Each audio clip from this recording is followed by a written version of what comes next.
मंजिल उन्हें मिलती है जिनके सपनों में जान होती है। पंख से क्या होता है, हौसलों से उड़ान होती है। पंख से क्या होता है, हौसलों से उड़ान होती है। मित्रों, यदि आपके हौसले मजबूत हैं, यदि आपने ठान लिया है कुछ करने का, कुछ बनने का, तो कोई ताकत नहीं जो आपको रोक सके, जो आपको टोक सके। कोई बाधा नहीं, कोई परेशानी नहीं जो आपको रोक सके। हर मुश्किल से आप लड़ करके अपनी मंजिल तक जरूर पहुंच जाओगे, जरूर पहुंच जाओगे। दोस्तों, कहते हैं कि हर मुश्किल कल का हल होगा, आज नहीं तो कल होगा, और विश्वास हो अपने श्रम पर तो मरुस्थल में भी जल होगा, मरुस्थल में भी जल होगा। इसलिए प्यारे बच्चों, ईमानदारी से लगन के साथ में मेहनत करनी है, क्योंकि अब समय बदल चुका है। अब आपको बहुत डेडिकेट होकर के और ईमानदारी से तैयारी करनी होगी, तभी जाकर के आप सफल हो सकते हैं, सफल हो सकते हैं। दोस्तों, तो चलिए मित्रों, आज की क्लास में आपका बहुत बहुत स्वागत करते हैं, अभिनंदन करते हैं। लगातार क्लासेज का आनंद लेते रहें, अच्छे से तैयारी करते रहें, कोई परेशानी आपको नहीं हो, इसलिए हम आपको लगातार क्लास उपलब्ध करवा रहे हैं। तो चलिए दोस्तों, आज की जो हमारी क्लास रहेगी वो रहेगी पर सवर्ण संधि। चलिए देखिए, आपने शायद पहले पढ़ी होगी और हो सकता है किसी ने नहीं भी पढ़ी होगी, तो कोई प्रॉब्लम नहीं है। संधि का नाम लिखेंगे पर सवर्ण संधि। इसका दूसरा नाम है बच्चों लत्व संधि। इसको हम लत्व संधि भी कह सकते हैं। तो संधि का नाम है पर सवर्ण संधि। क्या नाम है? पर सवर्ण संधि। दूसरा नाम है लत्व संधि, मतलब इसमें लत्व होगा, ले कार्य होगा, ले, ठीक है ना, इसीलिए इसका नाम लत्व संधि रखा है। ये वाला ले इसमें कार्य होता है। इस संधि के अंदर आपको मोस्टली इस तरह से कंडीशन दिखेगी। इस तरह से कंडीशन यदि दिखती है तो आप समझ लेना कि वो इसका उदाहरण होगा। जैसे तल्लीन है, ठीक है, उल्लेख है, ऐसे पल्लव है, ऐसे ऐसे आप देख सकते हैं, ठीक है ना। ऐसे उदाहरण जो आपको मिलेंगे तो इससे आपका अंदाजा लग जाएगा कि यार ये तो परसवर्ण संधि में होता है ऐसा, तो ये उदाहरण तो परसवर्ण संधि के होंगे, ये तो लत्व संधि के होंगे, ठीक है दोस्तों। तो ये एक भूमिका के रूप में हमने छोटी सी बात आपको बता दी है। अब इसका हम सूत्र देखते हैं, तो आप सभी सूत्र नोट करेंगे। सूत्र एकदम छोटा सा है, सूत्र लिखेंगे। सूत्र है तोरली ही। देखो भैया कितना सा छोटा सा सूत्र है, तोरली। जितना छोटा सूत्र है, ठीक है, उतना ही छोटा इसका अर्थ भी है। अर्थ बहुत ही कमाल का है, सुनिए अर्थ क्या है वो समझिए आप।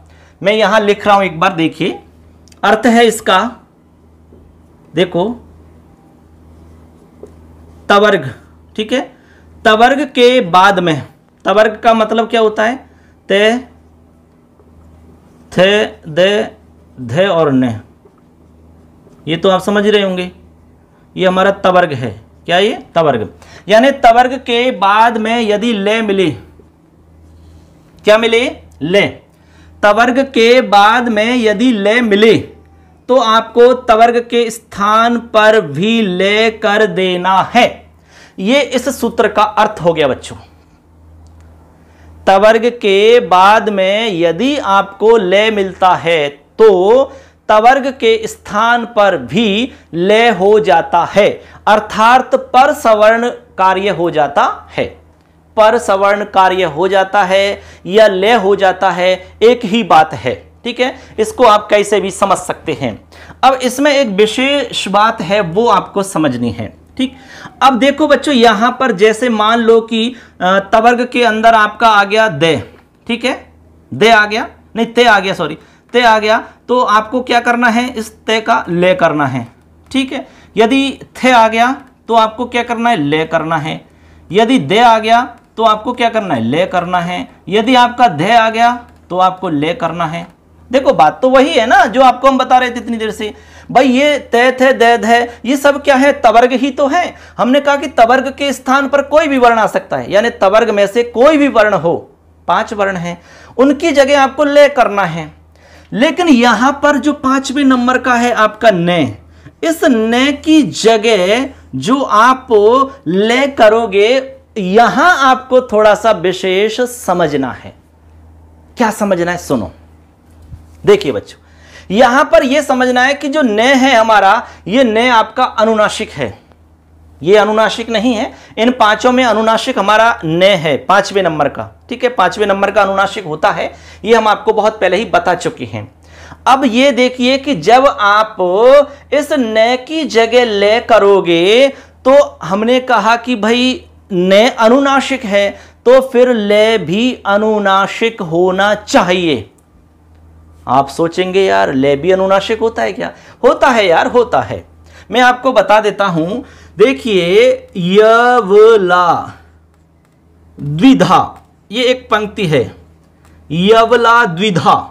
व्यंजनों के अंदर ये हमारे 3 वर्ण हैं जो 2 प्रकार के होते हैं, यानी कि एक तो बिना अनुनासिक के होते हैं और एक अनुनासिक वाले होते हैं। यानी एक तो होते हैं आपके जैसे कि य, व और ल, सेम हो गए। एक इनका अनुनासिक वाला रूप भी होता है, जैसे ये का अनुनासिक वाला रूप इस तरह से होगा, वे का इस तरह से होगा, और ले का अनुनासिक वाला रूप इस तरह से होता है। अब आप समझ गए होंगे कि ले जो होता है वो अनुनासिक भी होता है और बिना अनुनासिक का भी होता है, इसलिए उसके कितने प्रकार होंगे? आपके 2 प्रकार होंगे बच्चों। कितने प्रकार हो गए? 2 प्रकार हो गए। तो अब आप समझ गए होंगे कि जब ने की जगह हम ले करेंगे तो ये वाला ले करेंगे, ये बात समझ में आनी चाहिए, ये वाला नहीं करेंगे। बात को समझे कि नहीं? क्योंकि ये ने अनुनासिक है और ये भी अनुनासिक है, तो अनुनासिक से अनुनासिक बढ़ेगा, ऐसे समझ सकते हो आप। ठीक है, ये बात आपको समझनी है, बाकी तो सिंपल सी बात है, वो आपको समझ में आ गई होगी। ठीक है बच्चों, अब क्लियर हो गया होगा आपके सारा मैटर। ठीक है, तवर्ग के स्थान पर आपको ले कर देना है, लेकिन तवर्ग में ने जब आ जाए तो सावधान होकर के समझ लेना है। आपको ने की जगह ले करेंगे तो वो अनुनासिक वाला ही करना है। ठीक, अब इतना नोट कर लो, हमने आपको अर्थ समझा दिया, सारा कुछ क्लियर कर दिया है। अब हम इसके उदाहरण समझेंगे तो आपको सारा कुछ एकदम साफ सुथरा क्लियर समझ में आ जाएगा। तो चलिए उदाहरण समझ लेते हैं, इसको नोट करिए आप। ठीक है, चलो देखिए बच्चों, मैं इसको मिटा देता हूं और मैं यहां कुछ उदाहरण आपको बताता हूं। उदाहरणों को हम एक एक को समझेंगे। जो नियम हमने बताया है वो नियम आपको ध्यान में रखना है। ठीक है, उसी नियम को फॉलो करते हुए सारे उदाहरण समझेंगे हम। हमने आपसे कहा है भैया कि तवर्ग है, आपको सबसे पहले तवर्ग देखना है और इधर आपको क्या देखना है? ल देखना है। क्या देखना है? ल। यदि ये वाली कंडीशन मिलती है तो तवर्ग के स्थान पर आपको ले कर देना है। केवल एक बात का ध्यान रखना है, जब ने आएगा तो ने के स्थान पर जो ले करोगे वो अनुनासिक वाला ही करोगे, इतना सा आपको ध्यान रखना है। अब आपको और कोई बात ध्यान नहीं रखनी है, बाकी तो सेम सिंपल सी बात है, वो ही ध्यान रखनी है। अब मैं आपको यहाँ कुछ उदाहरण बता रहा हूं, उन उदाहरणों को हम समझते हैं। चलिए दोस्तों, अब देखिए बच्चों, यहां पर हमने कुछ उदाहरण आपके सामने लिख दिए। यहां पर देखिए उदाहरण है पद धन लव है। ठीक है ना, अगला है तद धन लीन है, चिद धन लय, महत धन लाव है, तद धन लय, विद्वान धन लिखति, उद धन लेख है और श्रद्धावान लभते। इन उदाहरणों को हम एक एक करके सीखेंगे। ठीक है, क्योंकि इनको आप ध्यान से सीखोगे, ध्यान से समझोगे तो आपको बहुत अच्छे से क्लियर समझ में आ जाएंगे। और एक बार यदि आप समझ जाते हैं तो फिर बाद में कितने भी उदाहरण आपके सामने आएंगे, आपका सवाल गलत नहीं हो सकता, ये हम आपको विश्वास के साथ कह सकते हैं। चलिए, सबसे पहले देखिए जो नियम बताया उसको देखिए कि हमने कहा है तवर्ग के बाद में ले देखना है। तो यहाँ सबसे पहले तवर्ग देखो आप, तो यहाँ दे मिल रहा है, दे तवर्ग में आता है, इधर आपको ले देखना है, ले भी मिल गया, इधर आपका तवर्ग भी मिल गया। तो यहां पर दे को हटा करके आपको ले कर देना है, तो बना लेंगे पल्लव है। देखो कितना आसान है, पल्लव है, हो गया। आगे है तद धन लीन, यहां दे मिल रहा है, इधर ले मिल रहा है, तो यहां बनेगा तल्ली ने है। आसान है, कोई प्रॉब्लम नहीं है। यहां पर दे है, इधर ले है, तो यहां दे को ने करेंगे, ले करेंगे, तो यहां बनेगा आपका चिल लय है, चिल लय। ऐसे यहां पर महत धन लाभ है, तो यहां ते आ रहा है, इधर ले आ रहा है। ठीक है, तो इसकी जगह भी आपको ले कर देना है, तो बना लेंगे, क्या बनेगा? महल, महल लाभ है, महल लाभ है। ऐसे ही है तद धन लय, तो यहाँ दे आ रहा है, इधर ले आ रहा है, तो यहाँ कर लेंगे आप तल्लय।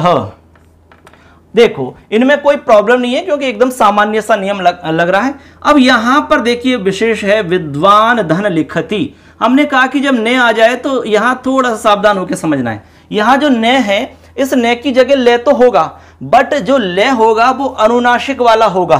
तो हमने आपको बताया कि इस तरह का ले होगा तो सही ले, बट ये वाला आपको ने करना है, इस ने की जगह ये वाला ले करना है, इतना ध्यान रखना है। अब मिलाएंगे इसको, तो देखिए कैसे मिलेगा ये आप देखेंगे। इस तरह से लिखेंगे विद्वान, ने का जो है वो ले बन गया। आप जैसे कि ऐसे कैसे लिख दो, कोई प्रॉब्लम नहीं है, ऐसे लिख दो आप विद्वान लिखती, विद्वान लिखती, इस तरह से आप लिख सकते हैं, कोई भी प्रॉब्लम नहीं है। आगे है उद्धन लेख है, तो यहां बन जाएगा उल्लेख है। आगे हमारा लास्ट है श्रद्धावान लभते, यहां पर ने आ रहा है, इधर ले आ रहा है, ठीक है। ये गीता में आता है श्रद्धावान लभते ज्ञानम, श्रद्धावान व्यक्ति ज्ञान को प्राप्त करता है, ठीक है।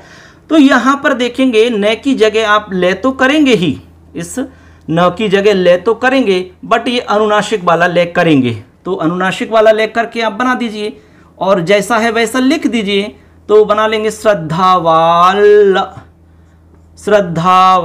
लभते, ऐसे इस तरह से आप बना देंगे, कोई भी प्रॉब्लम नहीं है।